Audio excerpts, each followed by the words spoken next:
नमस्कार। आज बात करेंगे डायबिटीज़ के बारे में। डायबिटीज़ एक क्रॉनिक बीमारी है जो शरीर में पैंक्रियाज से सिक्रीट होने वाले इंसुलिन की कमी से या शरीर के द्वारा इंसुलिन का सही उपयोग न कर पाने की वजह से होने वाली बीमारी है। यह कई प्रकार की होती है। पहला टाइप तो जन्मजात वाला होता है, टाइप 1 जिसको बोलते हैं। ये जन्मजात होता है और अधिकतर इंसुलिन की कमी से होता है। जेनेटिक होता है या कभी कभी वायरल इन्फेक्शन से ऑटो इम्यूनिटी कारण भी हो सकता है। इसके अलावा अन्य कारण इसके पैंक्रियाज में होने वाली बीमारियों से, जैसे कैल्सिफिकेशन या पैंक्रियाज में गांठ आ जाने की वजह से होती है। अन्य दूसरा प्रकार टाइप 2 है, जो बड़ी उम्र में जिसमें डायबिटीज़ होती है, डेवलप किसी कारण से हो जाती है, इंसुलिन की कमी से या इंसुलिन की यूटिलाइजेशन न होने की वजह से, उसको टाइप 2 बोलते हैं। उसके अलावा एक तीसरा डायबिटीज़ भी लेबल किया गया जिसको कहते हैं जेस्टेशनल डायबिटीज़। ये जो गर्भवती महिलाओं में ये डायबिटीज़ होता है और वो एक अलग ग्रुप डिस्कस किया जाता है, इसको जेस्टेशनल डायबिटीज़ कहते हैं।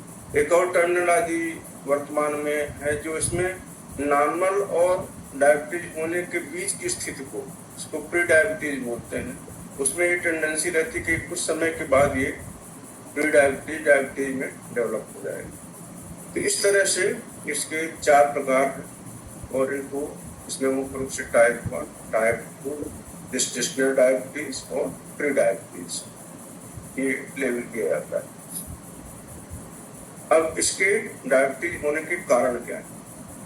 तो इसमें अलग अलग टाइप की बीमारियों का अलग अलग टाइप्स में अलग कारण रहते हैं, लेकिन कुल मिलाकर यदि कारणों की बात करें, एक तो जेनेटिक टाइप का डायबिटीज रहता है जिसमें जीन्स, पेरेंट्स के जीन्स मिल करके बच्चे में ऑफ स्प्रिंग में डायबिटीज लाते हैं। दूसरा एक वायरल इन्फेक्शन माना जाता है जिसमें ये मानते हैं कि किसी वायरल कारण पैंक्रियाज डैमेज हो गया, वायरल इन्फेक्शन से ऑटो इम्यूनिटी डेवलप होती है और उसकी वजह से पैंक्रियाज की बीटा सेल्स जो इंसुलिन को प्रोड्यूस करती हैं वो डैमेज हो जाती है और उसकी वजह से इंसुलिन की डिफिशियंसी आ जाती है। तीसरा पैंक्रियाज की बीमारियां, पैंक्रियाज में कैल्सिफिकेशन हो जाना, पैंक्रियाज में गांठ बन जाना इत्यादि, इन कारणों से भी डायबिटीज हो जाता है क्योंकि उसमें हार्मोन का प्रोडक्शन कम हो जाता है। कुछ अन्य बीमारियां जिसमें ब्लड शुगर बढ़ाने वाले हार्मोनों की अधिकता हो जाती है, जैसे ग्लूकागॉन का प्रोडक्शन ज़्यादा हो गया तो उसमें ब्लड शुगर बढ़ जाएगा। कुछ एड्रिनल कॉर्टेक्स की डिसीज है, कुशिंग सिंड्रोम है, थायरोटॉक्सिकोसिस है, इनमें भी ब्लड शुगर का लेवल बढ़ जाता है, लेकिन इनका मुख्य कारण अदर हार्मोन्स का एक्सेस प्रोडक्शन है, न कि इंसुलिन की डिफिशियंसी। कभी कभी कुछ दवाइयों के कारण भी डायबिटीज का लेवल आ जाता है, ब्लड शुगर बढ़ जाने से डायबिटीज डिक्लेयर हो जाता है। खासकर स्टेरॉइड के ज़्यादा उपयोग से डायबिटीज की बीमारी हो सकती है। तो ये विभिन्न प्रकार के कारण हैं। अब रही बात इनकी लक्षणों की बात, क्या क्या डायबिटीज में क्या क्या लक्षण होते हैं जिसके आधार पे किसी व्यक्ति में क्या लक्षण होते हैं जिसे डायबिटीज लेवल किया जा सके। तो जांचों के अलावा सामान्य लक्षण जो डायबिटीज के रहते हैं उनमें से खूब प्यास लगना, ज़्यादा से ज़्यादा प्यास लगना, भूख अत्यधिक लगना, अत्यधिक यूरिनेशन के लिए जाना, देन बॉडी वेट का लॉस होना, वेट लॉस होना, हाथ पैर में झंझनाहट आना, कभी कभी रेटिना में प्रभाव होने की वजह से आंखों में धुंधलापन छाना, आंखों में जल्दी कैटरेक्ट का बन जाना, पैरों में झंझनाहट आ जाना, न्यूरोपैथी डेवलप हो जाना, पैरों में अल्सर्स का बन जाना, लंबे से घाव हो जाना, बॉडी में इन्फेक्शंस का होना और उसके अलावा अन्य सेकेंडरी इन्फेक्शन का, स्किन इन्फेक्शन का हो जाना।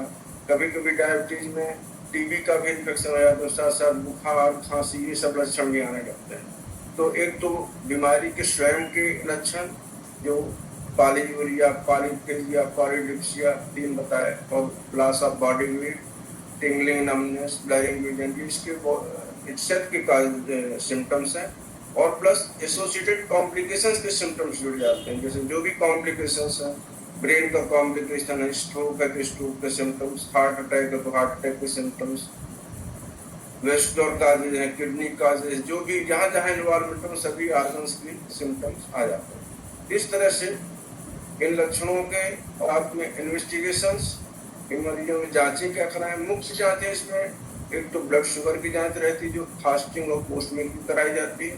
दूसरा 3 वर्ष के लेवल को जानने के लिए HbA1c ग्लाइकोसिलेटेड हीमोग्लोबिन की जांच कराई जाती है। इन 2 जांचों से मुख्य अपने को पता चल जाता है कि मरीज को शुगर है या नहीं है।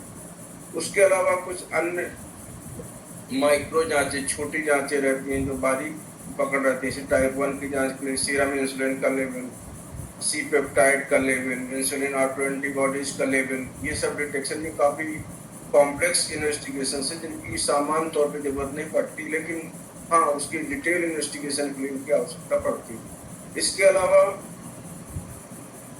इस बीमारी का इफेक्ट जानने के लिए बॉडी में कितना इम्पैक्ट आया, बॉडी के अन्य ऑर्गन में कितना डिस्टर्बेंस आया, इसके लिए बाकी इन्वेस्टिगेशन कराए जाते हैं। इसमें routine CBC, urine routine microscopy, urine acetone, liver function, kidney function, serum protein, UCAR, फिर यूरिन क्रिएटिनिन का रेशियो देखते हैं, जिसके आधार पर एल्बुमिन का एक्सक्रीशन पता चलता है।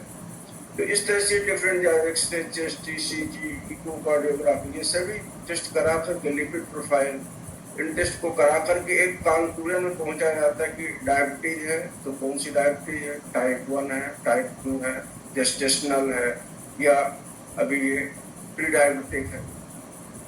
उसके साथ में क्या अन्य कॉम्प्लिकेशंस तो नहीं है, हार्ट का इन्वॉल्वमेंट तो नहीं है, ब्रेन का इन्वॉल्वमेंट तो नहीं है, किडनी का इन्वॉल्वमेंट तो नहीं है, आई में चेंजेस तो नहीं है, स्किन में चेंजेस तो नहीं है, अदर इन्फेक्शंस तो नहीं है। तो ये सब देख करके उस मरीज के ट्रीटमेंट का निर्धारण किया जाता है।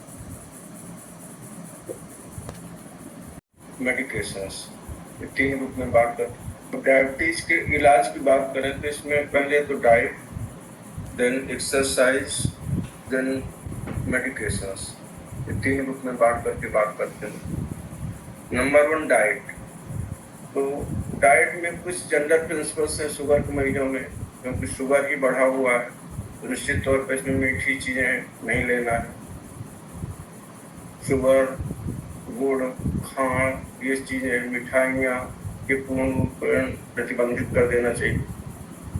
देन फ्रूट्स में अधिकतर ये माना जाता है कि फ्रूट्स में जो मीठापन रहता है वो फ्रक्टोज की वजह से रहता है, तो अधिकतर फ्रूट्स इसमें अलाउड रहते हैं। लेकिन जो बहुत मीठे फल रहते हैं इनसे क्योंकि ग्लाइसीमिया बहुत जल्दी बढ़ जाता है, खासकर जैसे मैंगो है और बनाना है, ग्रेप्स है, तो चीकू है, इनसे क्योंकि ब्लड शुगर लेवल बहुत जल्दी शूट अप करता है, तो इनको या तो अवॉइड करें या यदि लें भी तो उसकी मात्रा कम लें, उसका हाफ पार्ट लें, 1/3 पार्ट लें, तो उस ढंग से लेकर के इसको मेंटेन किया जा सकता है। यदि उसकी इच्छा खाने की हो रही तो 1/3 ले लीजिए या फ्रूट सैलाड के रूप में ले करके उसको भी थोड़ा सा पार्ट उसका उसमें समावेश कर सकते हैं। बेसिकली जो फ्रूट्स आपको लेने हैं वो एप्पल, पपाया, ये फ्रूट्स, पाइनएप्पल, देन अनार, पोमग्रेनेट, ये फल आप, संतरे, ये बहुत आय से ले सकते हैं, वाटरमेलन, इन फ्रूट्स को आप पर्याप्त मात्रा में ले सकते हैं। और कोशिश ये रहे कि एक साथ ज़्यादा नहीं कर इनको पार्ट में, मॉर्निंग आवर्स में भी ले लिया, इवनिंग में भी ले लिया, 2-3 पार्ट्स में, 2-3 पोर्शंस में फ्रूट्स को ले लेना कि एक साथ में। और कोशिश करें कि अत्यधिक मीठे वाले जो फल हैं, बनाना, मैंगो, इनको अवॉइड करने की कोशिश करें। इवन यदि काफी इच्छा है खाने के, इनके अनराइपेंड जैसे अधपके आम जो है, कच्चा आम या अधपका आम, ये भी और साइज में भी छोटा है, इसका उपयोग कर सकते हैं। इसी तरह बनाना एकदम छोटे साइज का आप यूज कर सकते हैं, कुल मिला के कैलोरी वैल्यू से मतलब है कि आप 1/3 लेंगे, स्वाभाविक बनाना की कैलोरी 100 के आसपास है, तो आप 1/3 लेंगे 30 आएगा, जो एप्पल से भी कम हो जाएगा। तो इस तरह से आप उसको अपने अनुकूल उसको मॉडिफाई कर सकते हैं। डाइट में मुख्य रूप से कार्बोहाइड्रेट की मात्रा कम कर देनी है, प्रोटीन्स बढ़ा देना है। ज़्यादातर सामान्य डाइट में 30% प्रोटीन रहता है, 20% फैट रहता है, 50% कार्बोहाइड्रेट रहता है। लेकिन इसमें आप प्रोटीन को 30 से 40%, 50% तक कर सकते हैं, फैट 20 रहे, और साथ में कार्बोहाइड्रेट की मात्रा 50 से 30% में ला सकते हैं। इस तरह से इसकी मात्रा को आप रेगुलेट कर लें तो वो आप डाइट को मॉडिफाई करके शुगर में ज़्यादा बेहतर कंट्रोल ला सकते हैं। लंच में भी लें, इवनिंग में भी लें और नाइट में भी लें, ऐसे डिवाइडेड रहें जिससे कैलोरी डिवाइडेड रहे, इससे इसके स्पाइक खाने को कई पार्ट्स में लें, ब्रेकफास्ट भी लें, मिड मॉर्निंग स्नैक्स भी लें, लंच में भी लें, इवनिंग में भी लें और नाइट में भी लें, ऐसे डिवाइडेड रहें जिससे कैलोरी डिवाइडेड रहे, जिससे इसके स्पाइक्स नहीं होने पाए, और स्मॉल पोर्शंस कई बार लेना। वैसे खाने में सभी चीज़ ली जा सकती है, लेकिन कार्बोहाइड्रेट का इस्तेमाल कम करना, प्रोटीन्स के आइटम्स ज़्यादा रखने हैं, ग्रीन वेजिटेबल्स ज़्यादा रखने हैं, फ्रूट्स ज़्यादा रखने हैं, ऑयल की मात्रा संतुलित रहे, एवरेज ऑयल लिया जा सकता है। इस तरह से डाइट का रखना है। एक्सरसाइज, जो ओबेज पर्सन्स हैं, जिनको टाइप 2 डायबिटीज या वेट या ओबेज हैं, मोटे हैं, मोटापा ज़्यादा है, उनको एक्सरसाइज में ज़्यादा गौर करना पड़ेगा। Morning walk half to 1 hour, यदि वॉकिंग नहीं कर रहे तो कुछ बेसिक एक्सरसाइज एरोबिक्स 30 मिनट्स की एरोबिक्स उनके लिए पर्याप्त रहेंगी। हफ्ते में 5 दिन भी कर ले तो लगभग वो मेंटेन करके रखता है। तो एरोबिक्स और वॉकिंग या अपने अनुकूल जो भी आप एक्सरसाइज कर सकें, आसना, योगासना, ये सब चीज़ें कर सकते हैं। जिसको जो शूट करे वो ले, कोई कंपल्सन नहीं है, ना तो डाइट में कंपल्सन है, ना एक्सरसाइज में कंपल्सन है, ना फ्रूट्स में कंपल्सन। आप अपने चॉइस के अनुसार अकॉर्डिंगली ले सकते हैं। फिक्स डाइट नहीं बताई जा सकती क्योंकि सभी का पैटर्न अलग अलग रहता है, लेकिन हर जगह कार्बोहाइड्रेट, प्रोटीन, फैट है। सबको कार्बोहाइड्रेट की मात्रा कम लेनी है, प्रोटीन की बढ़ा देनी है, फैट को रिस्ट्रिक्शन। तो डायबिटीज के इलाज के बारे में बात करें तो हर तरह के प्रैक्टिशनर अपना अलग ही इलाज दे रहा, अपनी अपनी डॉक्टरी, अपना अपना राज। आयुर्वेदिक वाले अपना ट्रीटमेंट कर रहे हैं, होम्योपैथी वाले अपना ट्रीटमेंट कर रहे हैं, नेचुरोपैथी वाला अपना ट्रीटमेंट दे रहा है। कोई क्योर करने का दावा कर रहे हैं, जड़ से ठीक उखाड़ फेंकने की बात कर रहे हैं, तमाम रेमेडीज बनता है, सब जड़ से ठीक कर देंगे। और सभी का पिछले 40 साल के अनुभव में स्वयं भी देख रहा हूँ कि दावे तो तब से चले आ रहे हैं और मरीज जो कि तो देखने को मिल रहा है। ना कहिए कुछ एक्सेप्शनल 1-2% में जिसमें सेल्फ क्योर भी हो सकता है, बीमारियां होने की वजह से, डाइट इंटेक कम होने से भी शुगर ठीक हो जाता है। तो ऐसे बहुत सारे मरीजों, कुछ लोगों को कैंसर हो जाता है, डायबिटीज, भूख लगती नहीं तो सब अपने आप शुगर डाउन हो जाता है।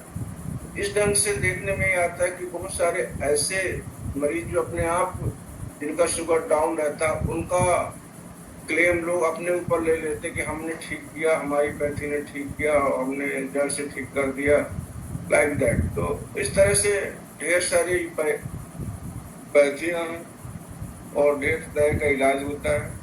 हर्बल का अपना अलग रवैया है, गांव-गांव में दवाइयाँ हैं, पर फिर भी ऐसा भी नहीं कि किसी को प्रभाव नहीं। लगभग सभी, कोई करेला नीम की बात करता है, कोई जामुन की बात करता है, कोई भी कड़वी चीज़ों की बात करता है, कोई फिर इसके अलावा आयुर्वेदिक जड़ी बूटियाँ हैं, उनकी बातें, कुछ अपने लेवल पे खुद दवाइयाँ बनाते हैं, कुछ एलोपैथी आयुर्वेदिक को दोनों को मिला करके पीस करके बना देते हैं।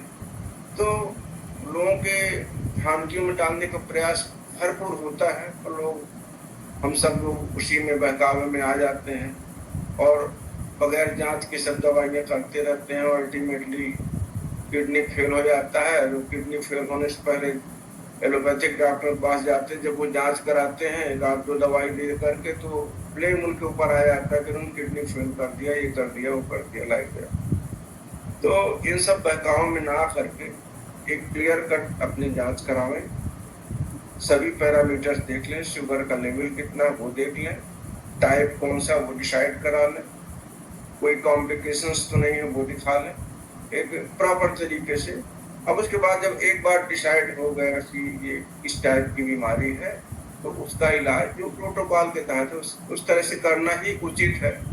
एकदम बहुत सारी ऐसी दवाइयाँ जिसकी मैं चर्चा कर चुका हूँ, उनके बगैर लोगों का मन मानता नहीं है, थोड़ा बहुत तो लेना पसंद करते हैं। हर व्यक्ति के अंदर अपने इंडिया में तो हर व्यक्ति आयुर्वेदाचार्य है, तो उसको बगैर कुछ साथ में हर्बल जोड़े मजा आता ही नहीं। तो फिर भी हम सब उसी परिवार के सदस्य हैं, उस सब को लेते हुए भी यदि हम अपने आप को कॉम्प्लिकेशन से बचा सकें और अपने डायबिटीज का इलाज प्रॉपर ढंग से कर सकें तो ही हम सबकी भलाई है, हमारे समाज की भलाई।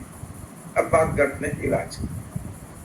टाइप 1 डायबिटीज ये पूर्ण रूपेण इंसुलिन डिफिशियंसी की वजह से होता है। तो ये जो जन्म से होता है या कई बार ऑटोइम्यून डिसीज की डिफिशियंसी की वजह से होता है। तो ये जो जन्म से होता है या कई बार ऑटोइम्यून डिसीज के कारण होता है, तो 8-10 साल की उम्र में डिटेक्ट हो पाता है। तो इसमें अधिकतर लोगों का वेट लॉस बहुत ज़्यादा रहता है, दुबले पतले रहते हैं, हड्डी का ढांचा हो जाते हैं। तो उनमें खाने का इस ढंग का परहेज करने का, बहुत खाने की कमी करने से बात नहीं बनेगी। उनको ये ठीक है कि आप मीठा चीज़ न दें, लेकिन उनकी खाने की मात्रा आपको तब तक बढ़ा के रखनी पड़ेगी जब तक आप इंसुलिन उनका रेगुलेट नहीं कर लेते। क्योंकि उनको भूख लगती है, वो एक 4 बार 10-10 रोटियां खाते हैं, तो उनको आप 2 रोटी में कर दोगे उनके लिए समस्या हो जाएगी। उनका ग्रेजुअल रिडक्शन करिए और इंसुलिन देते जाइए, बढ़ाते जाइए, इंसुलिन का डोज सेट किया जाए। फिर जैसे इंसुलिन ऑप्टिमाइज हो जाएगा, इंसुलिन का डोज रेगुलेट हो जाएगा, तो भूख भी कम हो जाएगी, वो सामान्य डाइट में आ जाएंगे।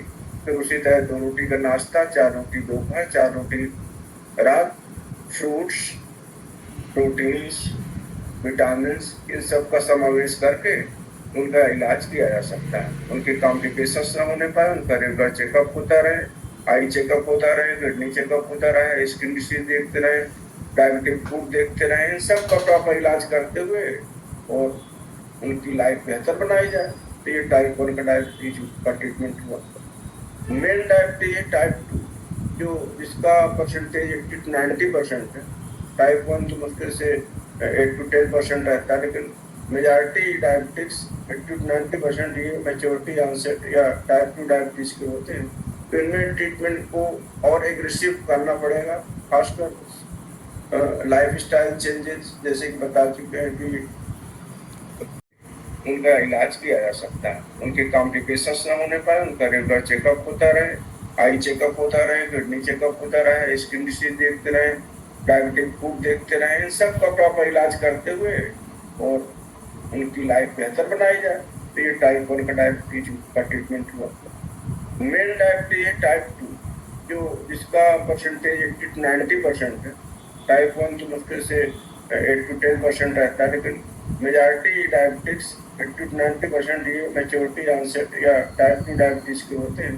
तो इनमें ट्रीटमेंट को और एग्रेसिव करना पड़ेगा, खासकर लाइफ स्टाइल चेंजेस, जैसे कि बता चुके हैं कि वॉकिंग और एक्सरसाइज जो जिस लेवल का कर सके, मिनिमम 30 मिनट्स पर डे वाला तो है ही, उससे ज़्यादा जो जितना कर सके। कोई 1 आवर वॉकिंग कर सकता है, 2 आवर्स वॉकिंग कर सकता है, इसके पास जैसा समय है।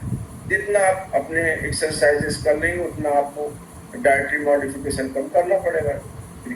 कुछ एनर्जी लॉस आप वॉकिंग और एक्सरसाइज के जरिए कर लीजिए, कुछ डाइट में कमी ला कर कर लिए। तो वेट लॉस, डाइट, वॉकिंग और exercise, then avoidance of fats वगैरह कम लें, कार्बोहाइड्रेट, कार्ब का रिस्ट्रिक्शन कर दें, प्रोटीन सफिशिएंट मात्रा में लें, ग्रीन वेजिटेबल सफिशिएंट मात्रा में लें, फ्रूट्स पर्याप्त मात्रा में लें और बहुत मीठे फ्रूट्स जो हैं मैंगो बनाना को अवॉइड करने की कोशिश करें। हाँ, ये फार्मूला नहीं कि चावल आलू बंद, केला बंद, आम बंद, ये फार्मूला नहीं, ये ऐसा नहीं है। ये ट्रीटमेंट का कोई प्रोटोकॉल भी नहीं। जिस ढंग से सब लोग अपने कई बार लोग डॉक्टर्स अपने प्रिस्क्रिप्शन में आलू बंद, चावल बंद, ये बंद, वो बंद, सब बंद। अब तो यही थेरेपी सब हर समय से चलती रही है, हरदम खाते रहे तो ऐसा निश्चित नहीं है भाई। एक आम होता है, एक इस साइज का होता है, छोटा सा आम होता है 50 ग्राम का, एक होता है 80 ग्राम का, एक 150 ग्राम का। तो तीनों को आप एक जैसे थोड़ी ट्रीट करते हैं कि आप कोई बड़ा आम, बादाम आम खा लिया तो उसका, और एक छोटा सा देसी आम खा ले, दोनों की कैलोरी एक जैसी थोड़ी हो सकती है, वो तो 1/3 हो जाएगी, कैसे बढ़ेगा। सिमिलरली यदि कोई कच्चा आम खा लेता है और कोई पका आम खाता है, उसमें एक ही कैलोरी थोड़ी रहेगी, तो डेफिनेटली में अंतर रहेगा। तो उस ढंग से अपने आप को मॉडिफाई करना, खाना सब चीज़ है, पर बहुत मीठी चीज़ों को अवॉइड करने की कोशिश करनी है, हल्की मीठी चीज़ें खा लेना है, और occasionally as salad, fruit salad के रूप में आप सभी चीजें, सभी फ्रूट्स ले सकते हैं, मैंगो भी ले सकते हैं, ग्रेप्स भी ले सकते हैं, ऐसा कुछ नहीं है। क्योंकि अल्टीमेटली हर एनर्जी, हर चीज आपकी ग्लूकोज में कन्वर्ट होंगी। ऐसा भी नहीं कि आप कोई भी कॉम्प्लेक्स कार्बोहाइड्रेट ले रहे हैं तो उसमें नहीं जाएगा, वो अल्टीमेटली ग्लूकोज में तो कन्वर्ट होना ही होना है, तभी आप एनर्जी के रूप में ले सकेंगे। तो इस ढंग से अपना एक कस्टम हो जाना है और अपने हिसाब से चेंज कर लेना है। डॉक्टर तो एक गाइडलाइन बता सकता है, स्वीट्स न खाइए, मीठा न खाइए, एनर्जी कम लीजिए।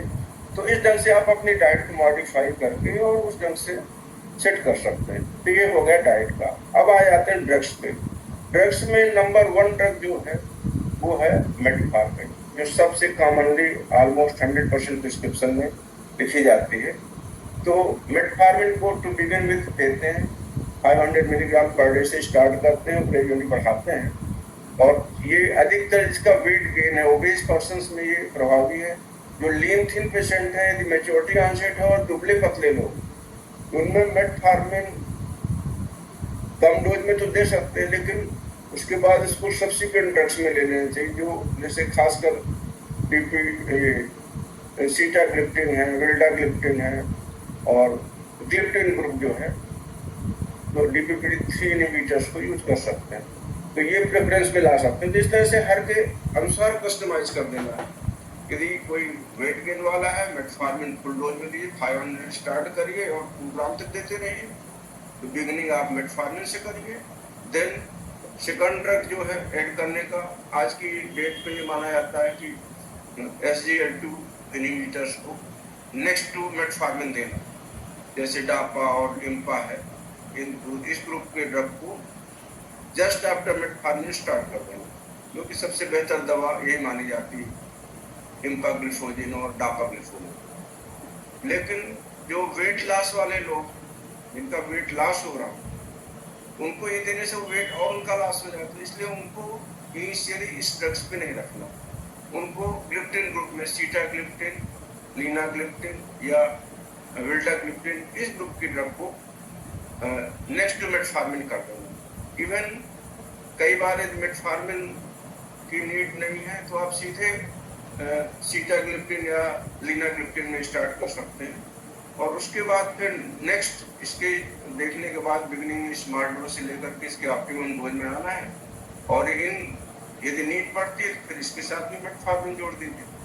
तो मेटफॉर्मिन, सीटाग्लिप्टिन, लीनाग्लिप्टिन, विल्डाग्लिप्टिन, इनमें से कोई सेलेक्ट आउट कर लीजिए। देन आफ्टर दैट यदि इन दो से नहीं आ रहा तो तीसरी ड्रग और जोड़ना है। तीसरी में फिर आप गोगलीबोज जोड़ दीजिए आफ्टर में। तो गोगलीबोज या पायोग्लिटाजोन, ये 2 ग्रुप की ड्रग्स और हैं, इनको आप उसमें ऐड ऑन कर सकते हैं। तो पहले आपको मेटफॉर्मिन, नेक्स्ट आपको सीटाग्लिप्टिन, थर्ड गोगलीबोज, और कंट्रोल नहीं आ रहा तो पायोग्लिटाजोन, ये ड्रग्स लें। नेक्स्ट यदि वेट लॉस, मतलब वेट गेन है, ओबेस लोग हैं, उनका वेट लॉस भी करना आवश्यक है, तो उसमें आप टू बिगिन विथ डापाग्लिप्टिन या इम्पाग्लिफोजिन, ये डापाग्लिफोजिन या इम्पा और ड्रग इम्पाग्लिफोजिन, इनमें से कोई सिलेक्ट आउट कर सकते हैं, डापा और इम्पा, ठीक है। और इनके साथ में फिर आप मेटफॉर्मिन ऐड कर सकते हैं। तो दुबले पतले लोगों को ग्लिप्टिन देना है, मोटे ताजे लोगों को डापा इम्पा में देना है, और साथ में मेटफॉर्मिन दोनों में ऐड करना है। इसके बाद कंट्रोल नहीं होता तो मोगली बोलते हैं ना। देन उसके बाद भी कंट्रोल नहीं होता तो जो भी रिमेनिंग ड्रग है उसको ऐड कर देना, पायोग्लूटार छूटी हुई थी वो दे दिए एडिशन। लास्टली इंजेक्टेबल फॉर्म में आना है तो उसमें फिर जीएलपी 1 एगोनिस्ट ग्रुप, सेमाग्लेटाइड या फिर लास्टली इंसुलिन। इंसुलिन में लॉन्ग एक्टिंग से ट्राइक्लोरी स्मॉल डोज लगता है तो लॉन्ग एक्टिंग इंसुलिन यूज कर लीजिए, और यदि स्मॉलर डोज की जरूरत पड़ती है केवल मील्स में तो आप रेगुलर इंसुलिन ले सकते हैं। तो regular insulin at the time of breakfast, at the time of lunch and at the time of dinner आप लॉन्ग एक्टिंग इंसुलिन ले लीजिए, डिपेंडिंग अपॉन जैसा जिस ढंग से रिक्वायरमेंट रहता है जिसको पहले आप स्मॉल डोज में इंसुलिन पे। Apart from that oral drugs तो देना है, साथ में आपको छोटे से अमाउंट पे इंसुलिन दे देना है तो उससे रिस्पॉन्स और बेटर आ जाएगा। इस ढंग से अब जैसे डापा और इम्पा का है, दोनों ड्रग्स हैं, दोनों अच्छी ड्रग्स हैं। इनका सिलेक्शन कुछ ऐसा प्रेफरेंस है इसमें, जैसे इम्पा का कार्डियक ड्रग्स में ज़्यादा बेटर हो, तो यदि कोई कार्डियक पेशेंट है तो उसमें आप इम्पा ग्लिफोजिन को प्रेफरेंस दीजिए। कोई किडनी वाला पेशेंट जिसमें किडनी डैमेज होना स्टार्ट होगा उसमें डापा को प्रेफरेंस कर दीजिए। इस तरह से इनको कस्टमाइज कर लें। ये एक बिगिनिंग है, जनरल पब्लिक के लिए जनरल आउटलाइन है। निश्चित तौर पर ट्रीटमेंट तो डॉक्टर ही डिसाइड करेगा, और इतने कॉम्प्लिकेटेड का इस लेक्चर के माध्यम से ट्रीटमेंट बताना संभव भी नहीं है और इसका इलाज लेना भी नहीं चाहिए। एक ये रफ गाइडलाइन है जो आप लोगों को देने की कोशिश कर रहा हूँ कि आप खुद समझ के रखें, जिससे आप डॉक्टरों से इस बारे में भी चर्चा कर सकें, ऐसा कर लें, इस तरह के ऐसा कर लें, और उनसे आप प्रॉपर गाइड ले सकें। ध्यान रखें, इसके आधार पर आप स्वयं इलाज लेना चालू न करें, क्योंकि दवा का जान लेना ही आवश्यक नहीं, उसके साथ बहुत सारी दवाइयों को दूसरे ड्रग से कॉम्प्लिकेशंस रहते हैं। आप दूसरी दवा भी खा रहे हैं, ये भी खा रहे हैं, अब उसका साइड इफेक्ट है, एडवर्स रिएक्शंस है, तो वो डॉक्टर्स को पता है। इसलिए कभी भी धोखे से आप इस लेक्चर, यूट्यूब के लेक्चर से और अपना इलाज स्टार्ट ना करें। जस्ट आप अपने आप को समझ लें कि हमारी बीमारी ऐसी है और हमको इस लेवल की ड्रग्स में रहना चाहिए कि अस्पायर लाए। तो इस ढंग से ये टाइप 2 का ट्रीटमेंट है। देन जेस्टेशनल डायबिटीज का जो नॉर्म्स रहता है, नॉर्मल जो रहता है, वो नॉर्मल ब्लड ग्लूकोज लेवल से कम रहता है। जैसे जेस्टेशनल में फास्टिंग अप टू 90 तक परमिटेड और पोस्ट मील 120 तक परमिटेड। उसके बियॉन्ड यदि वैल्यू जाती है, इवन 100 मिलीग्राम फास्टिंग में भी आ रहा है तो वो ट्रीटेबल, उसमें इलाज करना पड़ेगा। इसी तरह वहाँ 130 भी आता है पोस्ट मील का, तो उसमें भी इलाज करना पड़ेगा। उसमें और कॉशियस रहना, और उसमें तो अपने से इलाज कभी करिए ही नहीं जेस्टेशनल में। ये मैं जरूर आपको बताना चाहता हूँ कि ऐसी परिस्थिति में आप नॉर्मल न मान लीजिए कि किसी जेस्टेशनल या प्रेगनेंसी में डायबिटीज आप ब्लड शुगर टेस्ट कर रहे हैं, उनका रैंडम 130 आ रहा है या फास्टिंग 110 आ रहा है, 106 आ रहा है, तो उसको आप नॉर्मल मान के नहीं बैठ जाए जैसा कि नॉर्मल में होता है। बाकी वो उनके लिए ज़्यादा है, कहीं ज़्यादा है, और तुरंत इलाज की आवश्यकता है, अदरवाइज बच्चे में परिवर्तन आ जाए। तो इसका विशेष ध्यान रखें कि जेस्टेशनल डायबिटीज की बात हो रही।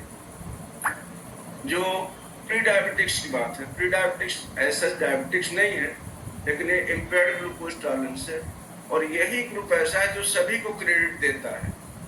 वाह, क्या क्या इलाज किया उन्होंने, डॉक्टर साहब ने क्या इलाज किया, फिजियोथेरेपिस्ट ने क्या इलाज किया, जड़ी बूटी ने क्या कमाल दिखाया। ये सब कमाल उस लेवल पे ज्यादा होते हैं प्री डायबिटिक्स। तो प्री डायबिटिक्स क्या है, डाइटरी मॉडिफिकेशन से आप स्वयं भी डॉक्टर बन सकते हैं। आप खुद मॉडिफाई कर लीजिए, आप अपनी जो 6 रोटी खाते 3 रोटी कर दीजिए, अपने आप ठीक हो जाए। आप 2 किलोमीटर जाना चालू कर दीजिए, अपने आप ठीक हो जाए। दौड़ना चालू कर दिए, अपने आप ठीक हो जाए। तो ये ऐसी चीज है प्री डायबिटिक्स वाला जो थोड़ा सा लेवल बढ़ा, खाने का परहेज कर, मीठी चीजें बंद कर दिया, चाय कम कर दिया, शुगर कम कर दिया, अपने आप ठीक हो जाए। तो इसकी क्रेडिट आप स्वयं भी ले सकते हैं, और इसी की क्रेडिट बाकी सभी लोगों को मिल रही। एक और बात बताना चाहूंगा, कभी कभी डायबिटीज जब फर्स्ट टाइम डिटेक्ट होता है तो ये डिटेक्शन इन्फेक्शन के बाद में होता है। कहीं पूरा फुंसी शरीर में हो गई या कोई इन्फेक्शन हो गया, जब चेक कराया गया तो पता चला 400 मिलीग्राम परसेंट। तो वो शुगर जो बढ़ जाता है वो इन्फेक्शन के कारण प्रिसिपिटेट हो जाता है। वो बेसिकली लेटेंट डायबिटिक्स रहती है या प्री डायबिटिक्स रहते हैं। इन्फेक्शन की वजह से वो टाइम बिल के लिए बढ़ जाता है। तो जब वो डॉक्टर के पास जाते हैं तो 400 रहता है, 500 रहता है, और फिर जब इलाज चालू होता है, एंटीबायोटिक्स चालू होती है, दवाइयाँ चालू होती, तो 10-15 दिन के बाद ही ऐसी परिस्थिति आने लगती है कि उसका शुगर डाउन होना चालू हो जाता है। फिर उसके बाद धीरे धीरे दवाइयाँ सब बंद करनी पड़ जाती है। फिर उसके बाद जो खाना पीना का परहेज जो कर रहे थे उसको भी स्टार्ट करना पड़ता है, तब भी डाउन रहता है, फिर उसको भी स्टार्ट करना पड़ता है। तो स्थिति ये हो जाती है कि फिर 1 साल 2 साल 3 साल तक वो पीरियड ऐसे नॉर्मल में चलता रहता है। ये बहुत क्रेडिट देता है लोगों को कि साहब उन्होंने जड़ से ठीक कर दिया, फला डॉक्टर ने ठीक किया, फला वैद्य ने ठीक कर दिया। और वो कुछ लोग जो कि उनका दावा करते हैं कि हम इनको जड़ से निर्मूल नष्ट कर देंगे, तो उसकी उनके लिए तो और मजेदार चीज है। तो इस जो हनीमून पीरियड वाली डायबिटीज है ये सबको काफी क्रेडिट दे रही है। लोग इसी के कारण भ्रमित होते हैं। ये सभी का एक नामना है। ये हनीमून पीरियड डायबिटीज में होता ही होता है बिगिनिंग में, और शुरुआत के 2-3 साल के बाद डायबिटीज ठीक हो जाती है। फिर जब दूसरी बार आती है तो फुल फ्लेज्ड आती है और उसमें फिर कंट्रोल नहीं हो पाता। इसलिए उसमें तरीके से इलाज कराएं, कॉम्प्लिकेशन से बचें, अपना जीवन सुखी रखें, समाज को सुखी रखें। ये मेरी कामना। धन्यवाद।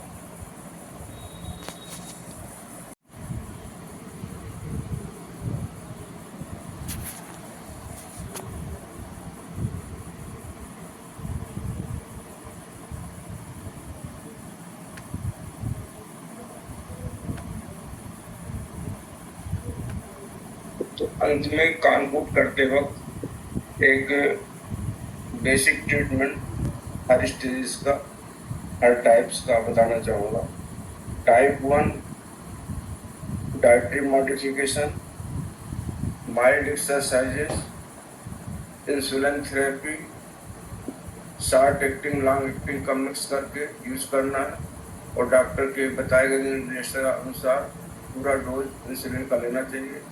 कभी कभार इंसुलिन के टाइप 1 वाले बीमारी में भी डायबिटीज के टैबलेट्स का असर आ जाता है, तो इसलिए कभी कभी लोग इंसुलिन बंद कर देते हैं, फिर बाद में टैबलेट्स में ही उनका कंट्रोल आने लगता है। तो वो भी प्रयास किया जा सकता है। कभी कभी कुछ इंसुलिन बनने लगता है, खासकर ऑटो एंटीबॉडी वाले फॉर्म में डायबिटीज में रिकवरी आ जाती है। इसलिए इंसुलिन के बाद कई बार लोग के टैबलेट्स में कंट्रोल होने लगता है। तो ठीक है, उस स्थिति में फिर मेटफॉर्मिन, ग्लिप्टिन्स, डापाइम्पा, ग्लाइमेप्राइड, वोग्लीबूस एंड अदर ड्रग्स इसमें रख करके इसका इलाज किया जा सकता है। टाइप 2, इसमें डाइटरी मॉडिफिकेशन का बहुत ज़्यादा रोल है। Weight reduction, walking, running, exercises, gym join करना, ये सब चीज़ें इसमें प्रभावी है। एंड डाइट में विशेष ध्यान रखें, जितना कैलोरी वैल्यू कम कर सकेंगे तो वेट का रिडक्शन होगा, उससे भी फर्क पड़ता है। ग्रीन वेजिटेबल्स का उपयोग ज़्यादा करें, प्रोटीन्स का उपयोग ज़्यादा करें, कार्ब को रिस्ट्रिक्ट करें और कॉम्प्लेक्स कार्ब का उपयोग ज़्यादा करें, फैट का प्रयोग कम करें। डाइटरी मॉडिफिकेशन, फ्रूट्स लगभग सभी परमिटेड है। ज़्यादा मात्रा में सेब, अनार, पपीता और तरबूज इनका सेवन करें। कम मात्रा में कच्चे केला, कच्चे आम, अधपके आम, अधपका केला और इनका कम पोषण का उपयोग किया जा सकता है। ड्रग्स की बात करें तो मेटफॉर्मिन इसमें मेन कॉर्नरस्टोन ऑफ थेरेपी है, और इसमें मेटफॉर्मिन को भरपूर उपयोग करना चाहिए। इसका मैक्सिमम लिमिटेड 2000 मिलीग्राम तक प्रयास कर लेना चाहिए। इसका डोज देने के बाद फिर सेकंड लाइन ड्रग जो रहेगी, यदि वेट गेन वाला पेशेंट है तो उसको ग्लिप्टिन्स में लाएं, सीटाग्लिप्टिन, और जो वेट लॉस वाले पेशेंट है उनके में सीटाग्लिप्टिन और सबकोनिलिन भी आज का यूज किया जा सकता है। पहले इनिशियली सीटाग्लिप्टिन से उसके बाद मेटफॉर्मिन, सीटाग्लिप्टिन, देन ग्लाइमेप्राइड, ग्लाइक्लेजाइड, देन मोगलीबोल, पायोग्लूटाजोन, इस तरह से, एंड लास्टली इंसुलिन थेरेपी। यदि पहले से ही वेट लॉस वाला पेशेंट है, वेट लॉस हो गया है, उस स्थिति में वेट लॉस वाले में सीटाग्लिप्टिन वगैरह, जिनका वेट गेन हो गया उनके में पायोग्लूटाजोन, इम्पाग्लूटाजोन, सॉरी, जो वेट लॉस जिनका हो रहा, पहले से वेट गेन हो गया है तो उनको डापा और इम्पा, इनको सेपरेटली यूज कर सकते हैं। यदि हार्ट वाला पेशेंट है तो उसमें इम्पाग्लिसोजिन यूज करना है। यदि किडनी वाला पेशेंट है उसमें डापा ग्लिसोजिन यूज करना है। यदि ये दोनों बीमारियां नहीं है तो डापा इम्पाग्लू कोई भी यूज कर सकते हैं, दोनों का प्रभाव लगभग बराबरी का। Then apart from that, in addition, glymepride, glyclazide, moglibos, इनका उपयोग किया जा सकता है। लास्टली पायोग्लूटाजोन का यूज किया जा सकता है, और इसके बाद भी यदि रिस्पॉन्स नहीं आता तो इन एडिशन इंसुलिन थेरेपी भी यूज की जा सकती है। Then gestational diabetes, initially with metformin, then उसके बाद लॉन्ग एक्टिंग इंसुलिन, जो नाइट में 1 डोज दिया जा सकता है, लेंटस वगैरह। कभी कभी जरूरत पड़ने में शॉर्ट एक्टिंग इंसुलिन भी मॉर्निंग और आफ्टरनून में दिए जा सकते हैं। Number 4, pre diabetics. ये pre diabetics mostly dietary modification से कंट्रोल हो जाते हैं। डाइट में रिस्ट्रिक्शन करने से, वॉकिंग से, एक्सरसाइज से, वेट कंट्रोल करने से इसमें नियंत्रण पाया जा सकता है। इस तरह से 4 स्टेज का ट्रीटमेंट हो गया: dietary modification, metformin, anti diabetics, other drugs, and lastly insulin. ये 4 कॉर्नरस्टोन है। इसके जरिए सभी डायबिटीज को नियंत्रित किया जा सकता है।